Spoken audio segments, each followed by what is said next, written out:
Welcome back to Whence Came You, a Masonic podcast featuring research papers and discussions related to Freemasonry.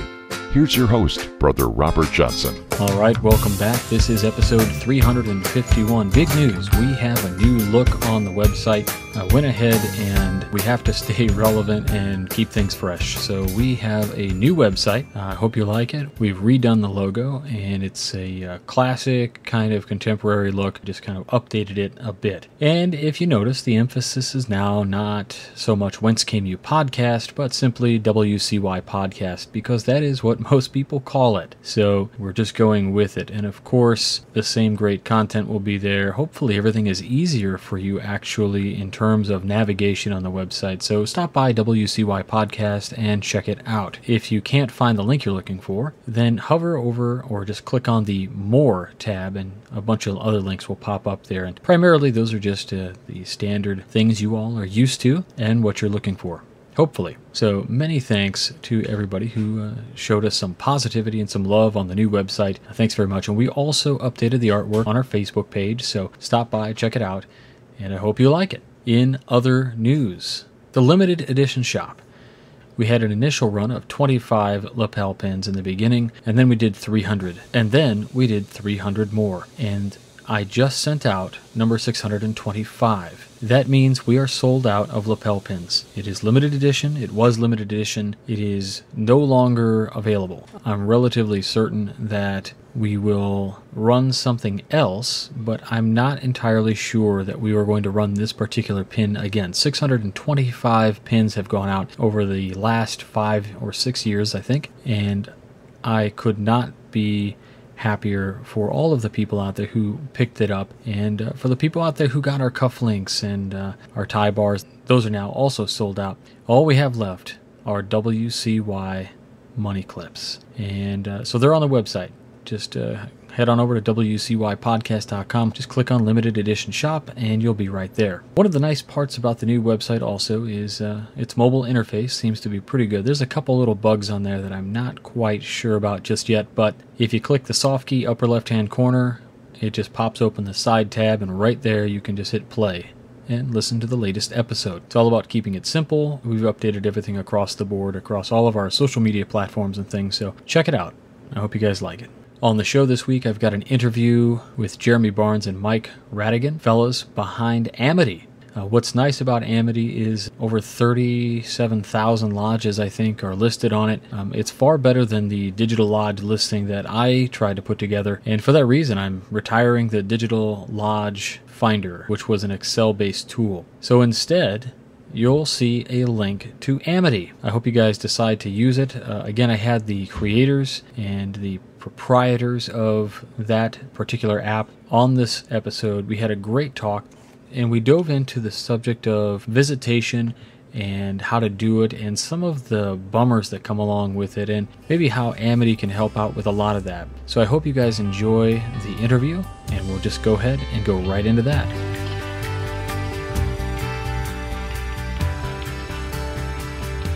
All right, everybody, we're back this week. I've got a couple guests on the program, very special guests indeed, Brother Jeremy Barnes and Brother Mike Radigan. Brothers, welcome to the program. Thank you. Yeah, so if you wouldn't mind, Brother Jeremy, if you could give me, just give our audience your background as far as Masonic, what lodge, what state. Sure thing. So my name is Jeremy Barnes. I am a member of Potomac Lodge number 5 in Washington, D.C. I am a past master of that lodge, served as master in 2009. Have since held a couple of Grand Lodge offices, but most people call me wrong worshipful. Professionally, I've been doing software development for a couple of decades now, and certainly having fun combining the two. Right on. And how about you, Brother Mike Radigan? I am currently the senior warden of Independent Royal Arch Lodge number 2 in New York. Professionally, I am a New York City fireman, as well as, among other things. But I'm a father, I'm a husband, and that's about it. Well, you said it's about it, but I think you both know that you guys do quite a bit, so thanks for all you guys are doing. Everybody out there, Thank you. Yeah, for sure. If these names sound familiar, that's because these guys are the guys behind Amity, which for our listeners out there who might not be familiar, imagine a really easy way to tell where you're going to go as far as a lodge if it's regular, but perhaps one of you guys could put a better explanation to that for us. Sure. So basically, Amity is a tool for Masons. It will basically tell you from your jurisdiction where you can go travel, or where other jurisdictions are, and the information will be displayed either in showing you can or you can't go there. And we thought it was really important because that's something that there's a lot of discussion about, there's a lot of confusion about. It seemed like it was just something that needed to be created. Yeah, I'll agree with you, and I'll echo that sentiment. One thing that you mentioned, which I think is crucial, is the fact that it will show you, depending on where you are, what your Grand Lodge recognizes and where you can go. There's something to be said when you can just grab something and go, oh, that lodge is listed. Are they in recognition with your own lodge? That's a key component, and I think it's a brilliant analogy, but so I'll have some listeners who might disagree. There's a great web app out there that tells me reciprocity laws as far as firearms and where I can go with a license in my state and or what I need to do in order to travel to different places. And I think with Amity, it's kind of like that in terms of you get that specificity coming from your own personal jurisdiction, which I think is crucial. Did you guys have some pain points when you guys started to create this? What was your big, we got to do this? So to be fair, as with any new endeavor, there I think every step has been a pain point, but it's been fun too. So I said earlier that I was the master of Potomac Lodge in 2009. A couple years after that, I actually served as its secretary for 3 years. Potomac Lodge is in Washington, D.C., and we're the oldest lodge in the area. We were chartered in 1789, so we're one of those places that a lot of people like to come and visit. And as a secretary, I always found that it was horrible trying to understand, where's this person from? Can they visit? God, I look at the Tyler's card and I can't spell their name for the minutes. There was just all this drama about someone showing up at the door, the way of us actually being Masons and sharing a lodge meeting with each other. So, part of the whole idea was to say, look, this administrative stuff is important, but it shouldn't stop us from being brothers. And oh, by the way, if it can help us find each other and help us, get to know each other better, then we're really going in the right direction. Let's take a break from the product for a minute. I want to talk a little bit about going into this subject of visitation. We all know as a master Mason, you are, and in some jurisdictions, even as an entered apprentice and fellowcraft, maybe when you have a liaison, you are enabled to work and travel in foreign countries, as we say, go and visit other lodges. That is your right as a master Mason. Typically, all that's required is to show your dues card. And what they normally do is they pull out this neat little book by Pentagraph Publishing, which has all the lodges all over the world, who have recognition, so on and so forth. And that's all well and good. What happens if you don't have your dues card? Maybe you have to take this thing, or you give this lecture called the test oath, or there's a whole slew of things, as the Jeremy was mentioning, that we have to do in order for visitation to happen. But what I find interesting is we have a lot of red tape to go through. We have a bunch of pomp and circumstance in regards to how to visit. Sometimes we go through and we just show up, and other times we are told that we have to go through this guy and go through this guy. How do you feel about the Masonic quote-unquote red tape? Well, it's certainly something that, after speaking to many Grand Secretaries all throughout the world, they're very hopeful in something like Amity. As of right now, that we always tell everybody, you certainly have to contact your Grand Secretary. That's the system right now. Are people circumventing that? Yes, they are. The internet has been doing that for many years now, and it is creating an issue. So what we're trying to do is build that back in by allowing there to be some oversight, and for people to be able to see more freely and more accurately where they can go. And the system, is able to maintain up-to-date information. Like a lot of times when people look at that book could be out of date. For instance, we were able to go over to Scotland and visit, and technically that book said that I could go, but during that period, New York and Scotland did not have recognition. Having this information readily available is very important. And Robert, I'll also add, I think it's really important to have some of this red tape, right?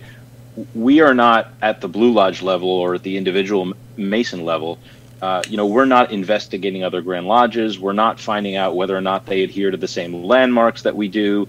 There are a lot of important reasons that things like the Commission on Recognition at the Conference of Grand Secretaries level exists. They do important stuff, and they allow us to be Masons without worrying about all of that drama that goes on, in between Grand Lodges. So I think it's definitely important. I think that we need to respect that as Masons, because we need to be confident in meeting our obligation and ensuring that we're using proper Masonic information, as we say, to find one another. So I'm certainly a big fan of some of the red tape. My question is always, does the red tape have to have a person in the middle of it, or can we chase the tape, in a way that might make it a little bit easier for us to actually visit each other? Yeah, I will agree with you there. We have laws for a reason. But like you said, does there have to be somebody manning that all the time? The book, I love that book, and I think it's a treasured thing to have, but I myself have found errors in the book. If during the middle of a year, like you said, there was a suspension of recognition between two grand jurisdictions, this becomes an issue. Also, another thing that I find frustrating is, let's say you go to a Grand Lodge website, and most of them have a listing of lodges, and some of them don't. But how often are websites being kept up, per se? I think we all know there are lodges out there that probably have 10 different websites, because every time a brother thought he was doing a good deed by starting up a new website, there's different versions out there. And with all that, there's no way to stay current with a lot of this stuff and to guarantee it.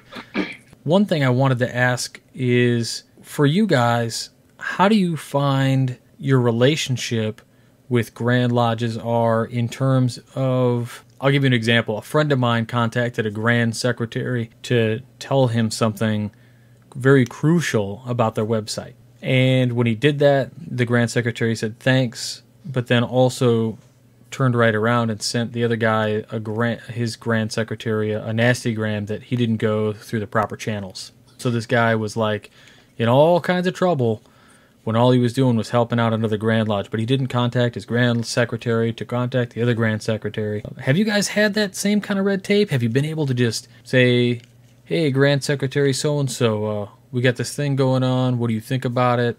How does that work for you? I think there are two things here, right? And I'll hit on one, and I'll hand it off to Michael to hit on the other. From a general perspective, there's not a day that goes by. I mean, literally every day we get feedback from someone who's using Amity that says, hey, can you update, our website in Amity, or can you add some meeting times, right? So to your point, we are being, I'll say, deluged even by all of these people who really want to share what they're doing with the rest of the world.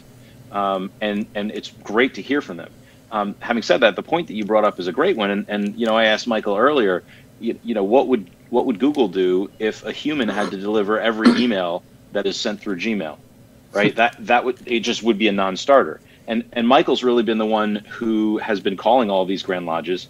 So he's certainly got the other half of it as the guy who calls up and goes, hey, so I'm an American and we've got this app and I want to talk to you about it.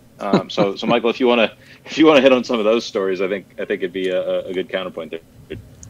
Yeah, sure. I mean, so it's like really anything. Think of, there's close to 300 jurisdictions, and everybody has their own personality.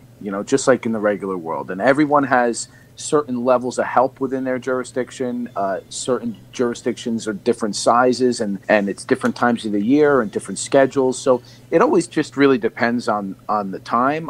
We certainly have had some people who wanted more of a formal introduction, and then that was given. From the standpoint of certainly our grand jurisdiction of now who we are and what we've created, but they also want to be separate. They're a jurisdiction unto their own, and this has been a project that Jeremy and I have done separately now, and it's really for the benefit of the craft. So for the most part, everybody's been very well received of it. Certain jurisdictions do have certain protocols, and we have to adhere to them, no matter how long it takes. And patience is definitely going to be a virtue with working with so many jurisdictions. Maybe offline you can tell me who's giving you the biggest headache, but I have some ideas. I'll take a moment to actually plug your Grand Secretary, Frank Klein, who has been a great supporter of us. And I got to tell you, Michael was saying earlier, but he is still in the app, still checking it out, still giving us feedback here and there. And we've had, I think, a great relationship with Illinois, and it's certainly a trendsetter for how we would like to work with other jurisdictions. So a lot of thanks there for the Grand Secretary of Illinois. Absolutely. Yeah, thanks so much. Frank is he's a hard-working dude, and every time I see him, I think I told you guys this in the green room. I said I'll email that guy on a Sunday when the rest of us are having family time or having a drink or whatever, and he's just right there, like, he's Johnny on the spot with emails, and that guy is great. So I'm sure he'll be very pleased to hear that you guys are fans. Let me ask you. And I will say this about that one of the things, speaking with so many Grand Secretaries, for pretty much every one of them, you can tell really cares about the craft and are really doing a great job. That is one of the things, regardless of personalities and protocols of jurisdictions. This office, it's been quite a Masonic education for me to be in contact with so many gentlemen. That's really one of the things that allows it to be so pleasant.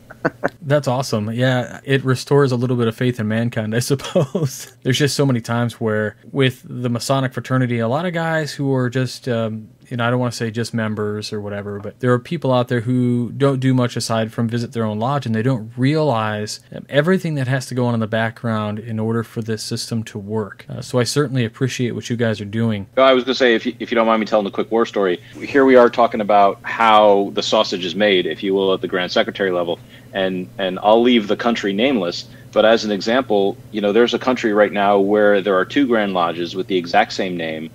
30 of the lodges, the first 30 lodges, are exactly the same names. People are not really sure who's who, which Grand Master belongs to which Grand Lodge. They're actually in court in their country to figure out who's allowed to use the name, right? So when we talk about drama, as Michael said, this has been an amazing Masonic education, because you sort of get up to the Grand Lodge level and there's always the politics of your jurisdiction, but a lot of us don't realize how much politics goes on in between the nearly 300 jurisdictions around the world to actually allow us to all work together relatively seamlessly from the person, the perspective of the person who's going to a different lodge.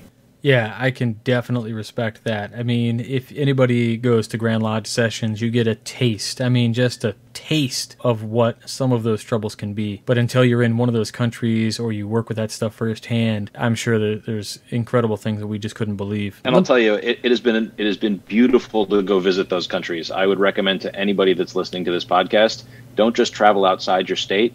Go travel outside the country if you get the opportunity, because, just like we have different characters in our own states, the rest of the world is very different from America. And everyone that we've met has been just so welcoming. It's been a real thrill to be a part of. Amen to that.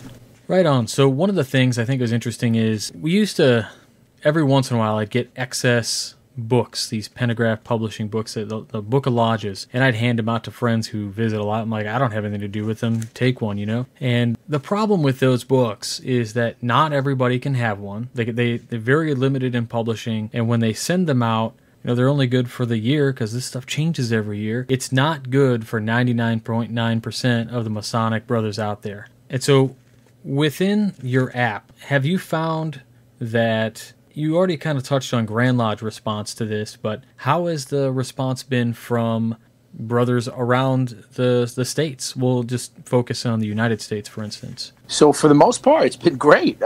People, if that's what keeps us going, it's hearing how much people love the hard work that we've put into this. Certainly, it's not without error, I will say. We put in a lot of information. There's typos sometimes and whatnot, but for the most part, what we're trying to do is create something that has access to be updated at an easy pace, and everybody seems to like it. I'll offer a buzzword as an explanation. This is sort of like crowdsourced Freemasonry. And I don't say that to say, hey, anybody can chime in and make it what they want. We're certainly offering a structure and a framework. But what we've really been impressed by we're serving members in close to 3,000 lodges now around the world. And as I said earlier, folks are just really excited to have the opportunity to share what they're doing with the world. We now have meeting times for about 19,000 lodges out of the 37,000 or so lodges that we have in our system. And that's growing every day because people are just excited to say, hey, this is when I meet, come visit me. So we've really gotten a great response from the brothers. Shout out to Texas. They are still our most populous state in Amity, but there are a couple of grand jurisdictions that are charging up behind and trying to take the lead. Let me ask you this. How have you found there's a lot of, how should I say? I guess I'll just call them programs. Is there have you been able to reach out to some of these other folks like Maury? I know like Missouri uses not Maury, they use another system, and I think Texas uses a different system as well. Do you find there's competition there, or do you think that there's room for integration on that kind of stuff? How do you see the future of kind of membership management and pipe dream, let's say 10, 15 years down the road? Is there a space where Amity maybe has a little bit of that going on too? So let me put it this way. We have a solid relationship with the guys, for example, from Circumscribe, which is in Florida and New Jersey, from Maury, which has a dozen or 20 states, give or take, from Grandview, which I think is coming up on their 25th state. Those guys are doing amazing work. And quite frankly, they're working at a level that we are in awe of all of the minutia that they handle. They do their job well. We're excited for them. They're certainly competing with each other. Our goal is to say, look, these systems, whichever one you happen to use, even if it's Rolls or Glims or, there are a few other smaller ones out there, they know your grand jurisdiction very well. There's no better expert. What our role is to bring the rest of the world, right? Out of those 300 jurisdictions, someone from any of those grand lodges could walk into your lodge tomorrow. How do you figure out whether or not you can actually let them in the door? That's awesome. So the other interesting thing, of course, is from the perspective of the Grand Lodge, we're working with several Grand Lodges who have directed their member management system to integrate with us. And it's mainly for the purpose of saying, great, now we can actually do automatic verifications. If you sign up in real time, we can actually ping the Grand Lodge management system and understand whether or not you're actually a Mason and auto verify you in Amity. So we're doing some basic integration there, but realistically, our goal is to serve Masons around the world at the human level, right? At the I'm a Mason and I want to be a Mason level.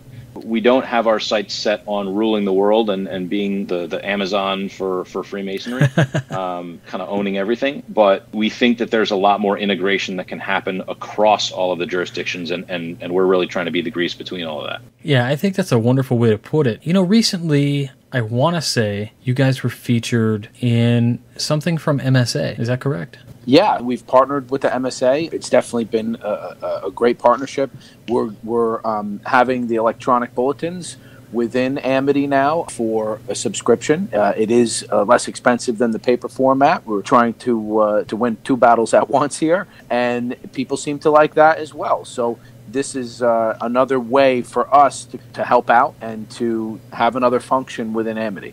And Robert, I'll say, just to foot stomp that for a second, this is a great way to look at what Amity's goal is. People ask us all the time, hey, you're free. Are you going to sell my information? What's your business model? How are you going to stay in business? What do we do next year when you guys decide that, there's no more money in it? You look at the MSA, right now you can pay them $12 by check, and get 12 pieces of paper in your mail. By check? Yeah, by check. No kidding. And when we started working with Most Worshipful Brother LaPlace over at the MSA, who has been wonderful to work with, we approached him and said, hey, we'd really like to find a way to work with the MSA. What do you think about putting the Short Talk bulletins in Amity? And this was their first step sort of into the digital world for that. You can now, as Michael said, purchase the Short Talk bulletin subscription for $10 instead of $12, right? The MSA saves money because they don't have to ship you a bulletin by paper, right? They deliver it through Amity. And we get a small commission when you make a purchase, right? So what we've done is take technology and give everyone a win.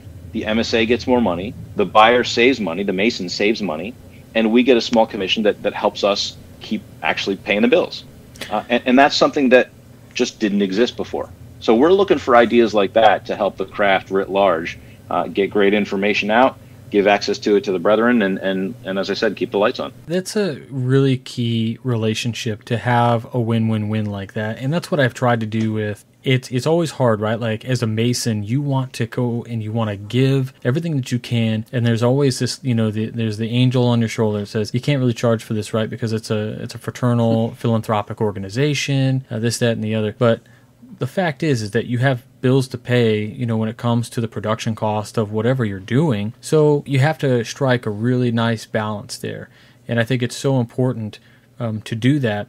And I love that you guys are upfront and honest about how you guys are making ends meet. And of course, what I think a lot of folks sometimes don't always realize is that there's so much more, I think, that isn't, I guess, valued, that people don't understand how much work goes into something. So...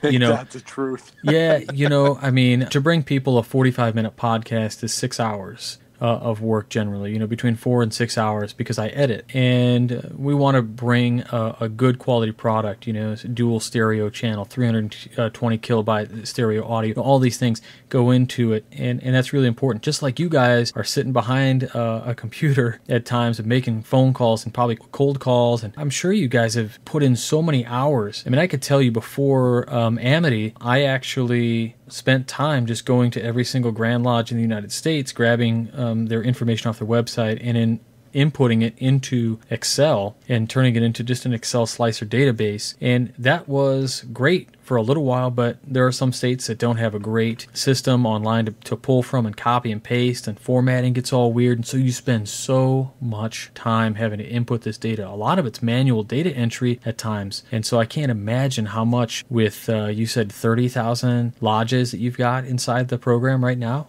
Yeah, 37,000. Yeah.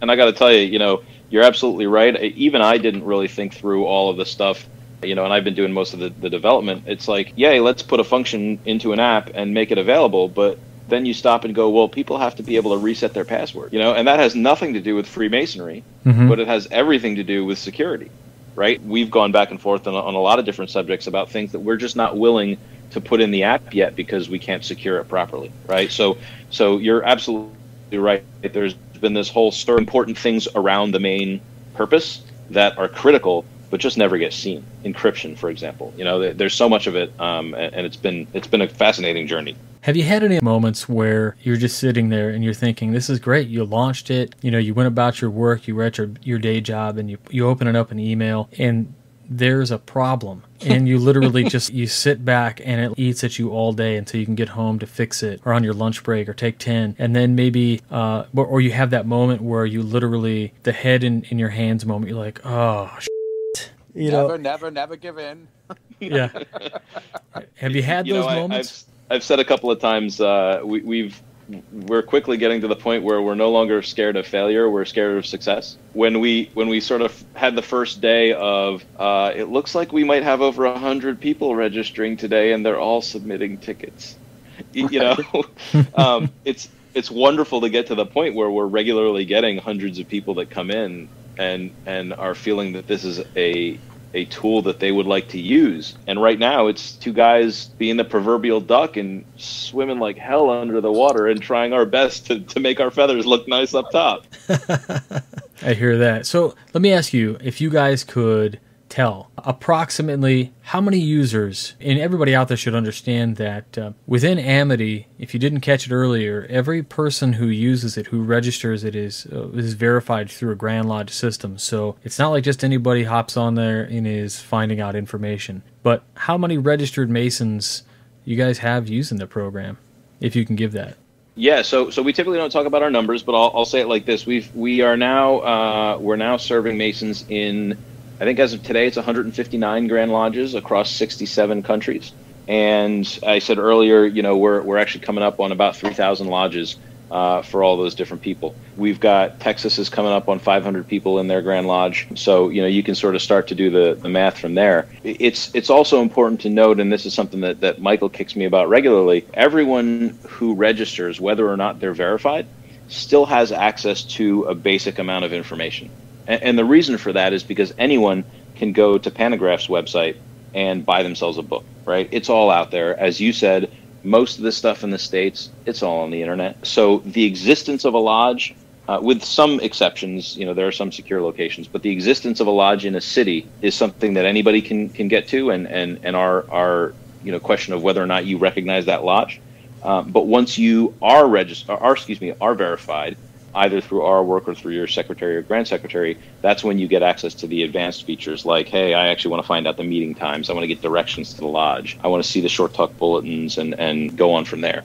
Yeah, that's fantastic. That is absolutely brilliant that you guys are working this hard at something and it's really taken off. And it makes me really happy to see technology take off this way in an organization that sometimes is a little behind the curve. We, as an organization, have spent decades being the model for society, and then at a point I think society in some respects may pass us by. So it's important to stay relevant and to be able to offer things like this. Mike, you're the guy who does a lot of the calls, so maybe you've got some stories. Have you had any maybe interjurisdictional concerns? Have you had jurisdictions who say, yeah, no? I mean, you don't have to say who they are, but have you had that kind of thing?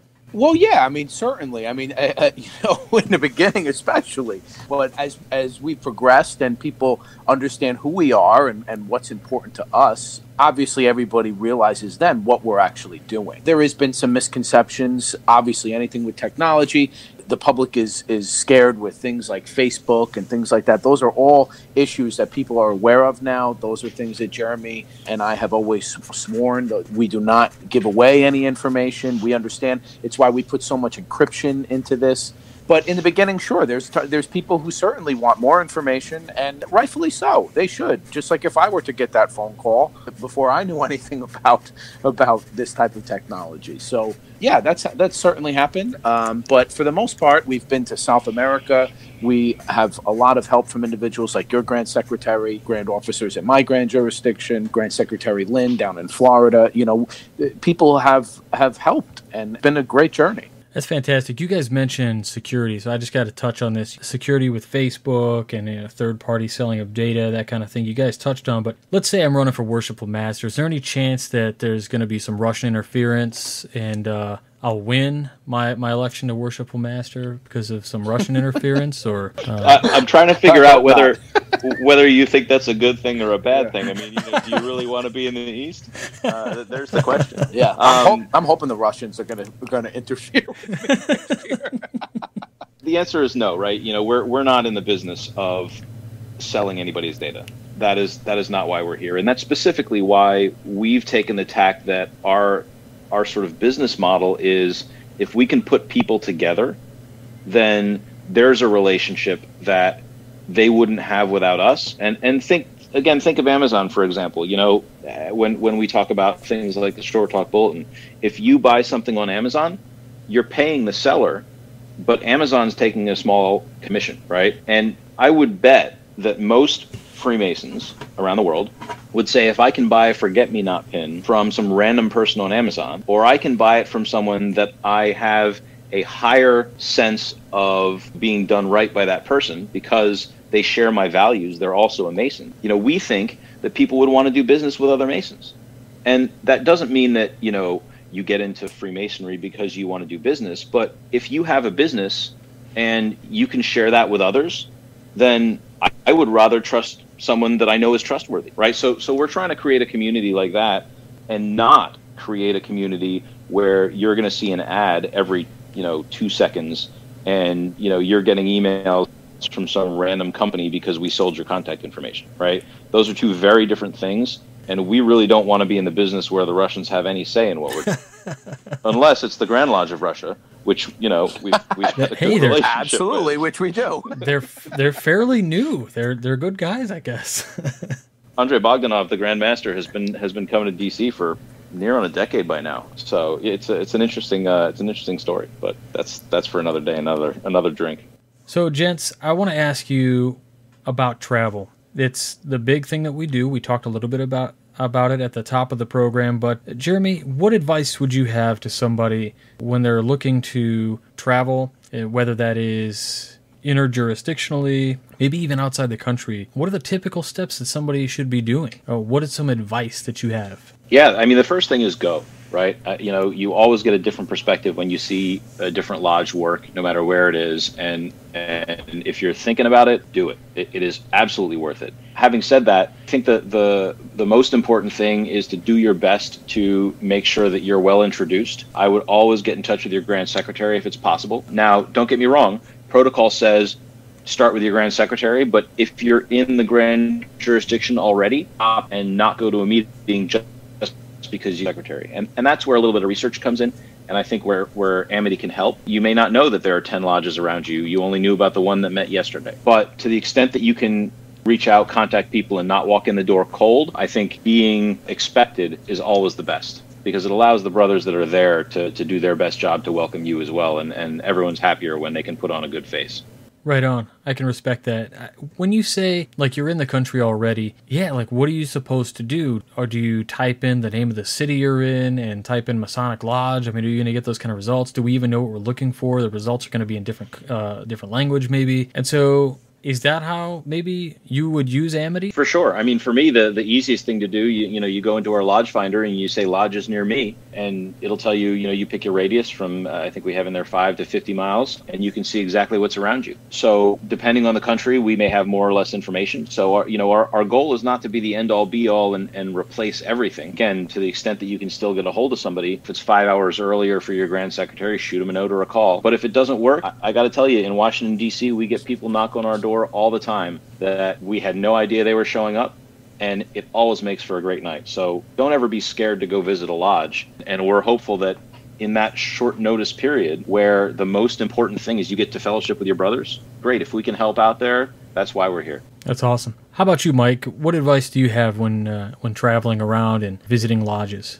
Well, like Jeremy said, it certainly is an eye-opener to see just how special it is in other areas, but also how special it is back at home, and to really try to do it as much as possible. I always believe in, before you go to any level, go to the lodge level, go to your past masters, speak to them about Masonic courtesy. It's important to know a lot of these things, and I think ultimately that's why there's been so much red tape throughout the years, is because they want to preserve a portion of that. So it's very important to still have that. Make sure you have a great education before you start doing those things. But once you have that, certainly Amity is a great tool to be able to look at and do a little research beforehand. And like Jeremy said, for the most part, there are people sometimes in different places they didn't think they'd have the opportunity to go. And then maybe a night is opened up, and why shouldn't they go be able to meet some brothers in that area? It's what the rest of the world has. And unfortunately, we don't have it yet in the craft. So that's how I feel about visitation. And Robert, I'll add to that, just to tip our hat a little bit. One of the things that we're really excited about in the next probably 2-ish months, you'll actually be able to ask Alexa or Siri, hey, is there a lodge meeting in Houston next Tuesday? That's something that, again, the craft just doesn't even have a concept of right now. And from a research perspective, just being able to say, I'm going to be in Houston next week. Can I go? And have something do the thinking for you is, I think, a great first step towards, again, getting in the same room with your brothers. Your phone's never going to be your 6th point of fellowship. But if we ignore it and don't use it to connect with each other, we're missing an opportunity. I love the way you said that. I think you ended that perfectly. All right, well, I got to thank Jeremy and Mike for hopping on the program. This has been just fantastic. One last question before we go. You're in New York, you're in D.C. How'd you guys hook up? You sure you have time for that? So Jeremy and I have known each other for pretty much our whole lives. Our parents were friends, still are friends many years ago. Like two young men growing up and blazing their own path. We eventually hooked back up, and it's been a great Masonic journey. Actually, Jeremy is one of the people who first started answering a lot of my questions about the craft, and from a distant place. And I am to this day forever grateful for that. So I can never get rid of this guy. Ain't that the truth? You're stuck. That's great to hear, guys. So again, everybody out there listening, check out the app. We'll have links to it in the show notes, and we're probably just going to put a link up on the website. It'll be up in the bar, so you guys can click on that too if you guys head over to the website. But seriously, Jeremy, Mike, you guys are doing something really wonderful here, and I'm really excited for the future and what you guys are going to do. So thanks very much. Thank you, Robert. Thank you, Robert. Absolute pleasure. And if you got any extra room in the bar with the link, I'll be sitting next to it with a drink. Sounds good, man. Sounds good. We'll talk to you all later. All right, brother. right. Be well. All right, I hope you enjoyed the interview. Please go check them out. They put in a lot of hard work. One thing I did want to mention is there will be a possibility here in the next couple months where I am going to be updating the WCY podcast studio a little bit. We're going to throw some paint up, maybe some wallpaper, and probably put in a new desk and yada, yada, yada. So I think we're going to end up doing that, but to do that, we may be dark 1 or 2 weeks. So I do apologize for that. Typically, we put out 50 episodes a year, only going dark on Christmas and New Year's. This year, we may have an additional 2 dark episodes, so we'll have 48 quality episodes instead of the 50. I hope it doesn't throw you off too much, but hey, who knows, maybe we can get the work done and we'll still have episodes come out. I just can't make any promises right now. In other news, I just want to go ahead and take just a moment and remind everybody we wrote a book. It's called It's Business Time, Adapting a Corporate Path for Freemasonry. So if you're a brother who loves the idea of leadership and how to adapt success into the fraternity to make things even more streamlined, even more economical, and learn how to invest more in your people, go ahead and check that book out. If you go to wcypodcast.com, you can click on the links on the sidebar. You can get it in Kindle, or you can get it in print, or you can get an autographed copy right from me. If you click the links on the sidebar, those will take you to Amazon, and they'll send you the copy of the book. That's all well and good. Now, if you want an autographed copy, then by all means, head on over to our website and click on Limited Edition Shop. Once you're there, you can scroll down to the bottom, and you'll see it. A little picture there for It's Business Time, Adapting a Corporate Path for Freemasonry. Again, I'll autograph that and send it right out to you. The big news there is also we've been asked, when is it coming out on Audible? You want to listen to this book? Great. It's coming. And we've got a great brother who has agreed to do the reading. I think you're all going to enjoy it, and stay tuned for the news. So as soon as that comes out, we'll be able to share the links for the Audible as well. Coming up in just a couple months, going into August, so just about a month away now, we're having Camp Masonry. It's going to be pretty fantastic. I hope you guys all come out and check that. There's tons of dudes that are coming out to speak at this thing. If you go to campmasonry.com, you'll see it's up there for August 9, 10, 11, 12. I'll be there for a few days. It looks to be just a fantastic event. I'm super excited to go. Of course, I actually love camping and all that goes along with that, so I'm very excited. They have a couple different passes to do the they have a way to basically choose your own adventure. The way they sell tickets is pretty cool. Most Worshipful Brother Eric R. Shaw is going to be there. J. Keith Green, who's the Grand High Priest, the Grand Chapter, Royal Archmasons of Ohio. They're going to have Bill Carter is going to be there. Harry Weaver talking about bogus Freemasonry. Of course, I'll be there talking about Esoterics 101, and also a presentation on the Tetragrammaton. So I'll do 2 lectures. One is a little more open than those gentlemen who find that they rather enjoyed that and want to take the next dive in. We'll do the Tetragrammaton, or the Word. We've got Daniel D. Hrinko, who's doing the education of the new brothers. We've also got Chad E. Simpson, who's hosting the festive board dinner. Albert McClelland, he's talking about Masonic awareness. Of course, Brother Dave Bacon is doing a piece on symbolism, how experience shapes perception. And Brother Jason Bryce, and he'll be talking about symbolism and the letter G. And they're going to be doing some degrees. They'll be doing a Master Mason degree. They'll be doing the Mark Master degree, DeMolay initiation degrees. The Grotto will be there. Pretty intense, pretty rad. Really looking forward to this. It's being hosted at 5600 West Sylvania Avenue in Toledo, Ohio. So, again, it is campmasonry.com. Head on over there for Camp Masonry 2018. I hope to see you guys out there. It's going to be a blast. Oh, and I think Mike Hambrick might be there too, so another really cool reason to come out. I'm not sure if he's presenting or not, but I have a feeling he's going to be there and we'll be hanging out. And that's the last presentation I've got for this year until maybe December. So if I don't see you then maybe I'll see you around in Illinois Masonry. If you like Masonic podcasts, please check out the Masonic Roundtable, going live every Tuesday at 10/9 Central. A great program. We are able to interact with our audience live via YouTube, answer questions on Facebook, all that good stuff right there on the air. You'll have a good time with us. It's an open invite. I invite you to come hang out and chit-chat with us, live chat, and as we talk about Freemasonry and a wide variety of topics. If you like reading Masonic stuff, I would encourage you to go ahead and go to themidnightfreemasons.com or .org, same website. You can go to either or. We put up 3 new articles every single week, Mondays, Wednesdays, and Fridays. And if you don't want to read and you'd like those to be read to you, how about you enable that skill on your Amazon Echo? That's right. You can enable the Midnight Freemasons skill, and Echo will read you the last 3 posts from the Midnight Freemasons. If you already read one and you want to skip it, just have Echo skip, say Echo next, and she'll go into the next one, and you can do that and just listen to any of the last 3 that you want. It's pretty cool. And last but not least, just want to invite you to help support this program. You can do that by going to wcypodcast.com, click on Direct Donation through PayPal. When you do that, you're going to see a couple different buttons. The top one says make a one-time donation, and it says donate, and underneath says make a monthly contribution, and you can click subscribe. Now there's a little drop down. You can choose a $2 a month contributor, a $5 a month fellow, or a $10 a month producer. And what's great about that is we have monthly bills that just hit the account, so I don't actually have to manage anything. Everything just gets auto-debited from that account. When we have regular contributors, that fund always has the money in there to take care of things like our hosting costs and web hosting and all that good stuff. What we want to do is make sure that all the episodes are always available for you forever.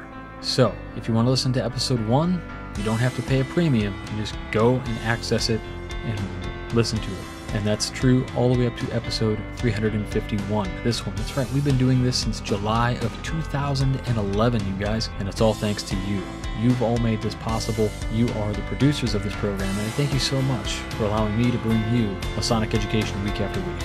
Speaking of week after week, that's it for this week. I hope you enjoyed. I hope you download Amity.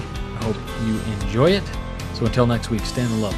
For Whence Came You, I'm Robert Johnson.